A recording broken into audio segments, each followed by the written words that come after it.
There's a country with no land, no territory, no borders, nothing you can point to on a map. And yet, it has embassies around the world, issues its own passports, and even holds a seat at the United Nations.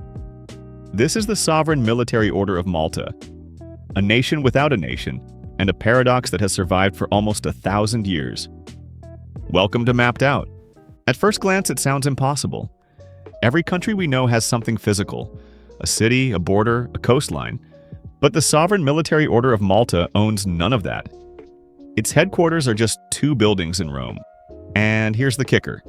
Even those don't technically belong to it. They're extraterritorial, like embassies.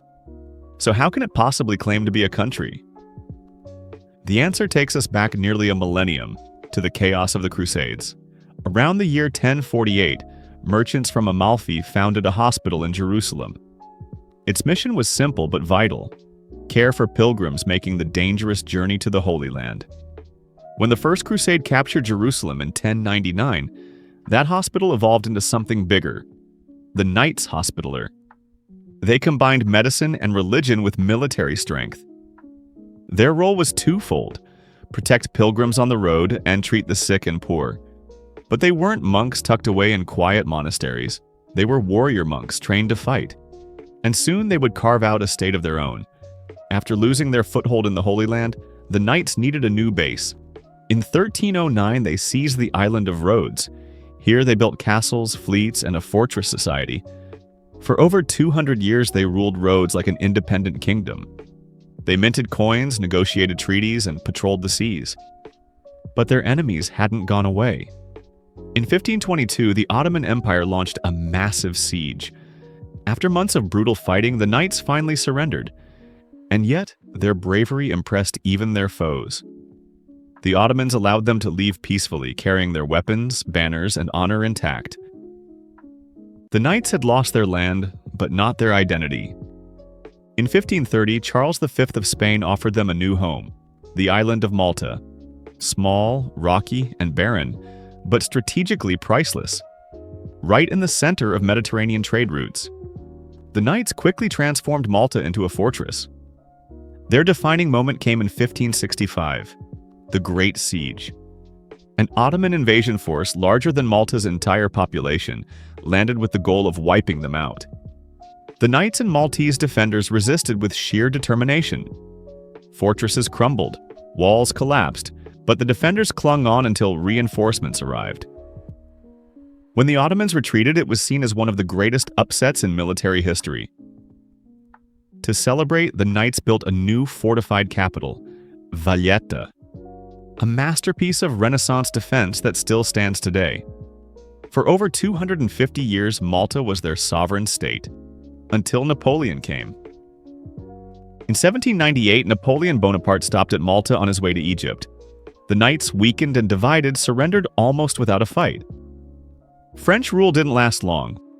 By 1800, Britain had taken control. And in 1814, Malta was officially made a British colony. For the Order of Malta, it was exile once again. They had lost their land, seemingly for good. But unlike other relics of the Crusades, they refused to vanish. After years of wandering Europe in search of territory, the Knights found refuge in Rome. In 1834, they established their headquarters there, in 2 buildings still used today. These properties, Palazzo Malta and Villa Malta, have extraterritorial rights. They're not sovereign territory, but they can't be touched by Italian law. From this unlikely base, the order reinvented itself. No longer rulers of islands or commanders of armies, they leaned into diplomacy and tradition. And somehow, they pulled it off. Today, the sovereign military order of Malta maintains diplomatic relations with over 100 countries. It has permanent observer status at the United Nations, a privilege it's held since 1994. It issues its own license plates, coins, stamps, and passports. And those passports? They're among the rarest in the world.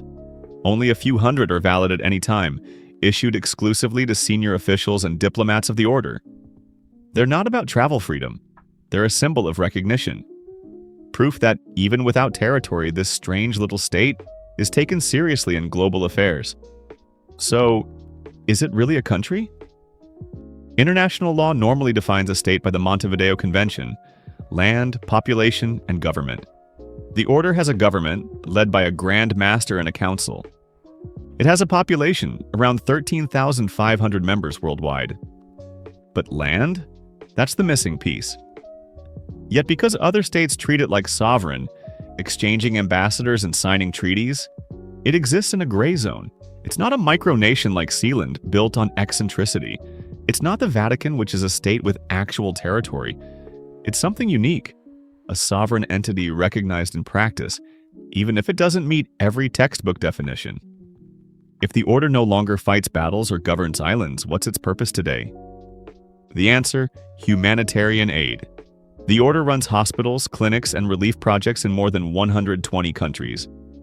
Its workforce includes 95,000 volunteers and over 50,000 medical staff. They provide disaster relief after earthquakes and floods, support refugees, and care for the elderly and the homeless. In fact, it's one of the largest humanitarian networks in the world, all coordinated from those two buildings in Rome. Their motto still reads, Tuitio Fidei et Obsequium Pauperum, defense of the faith and service to the poor. But the battlefield has shifted, from fortress walls to humanitarian front lines. So here it stands, a nation without land, surviving into the 21st century. The Sovereign Military Order of Malta isn't a country you'll ever find on a map, but it has the trappings of statehood, the respect of other nations, and a mission that still matters. It's proof that sometimes being a country isn't about territory. It's about history, recognition, and 9 centuries of endurance. The Sovereign Military Order of Malta shows you don't need borders to be a country, just stubborn survival and a very unusual kind of sovereignty. Subscribe to Mapped Out for more stories like this one, where maps don't always tell the whole truth.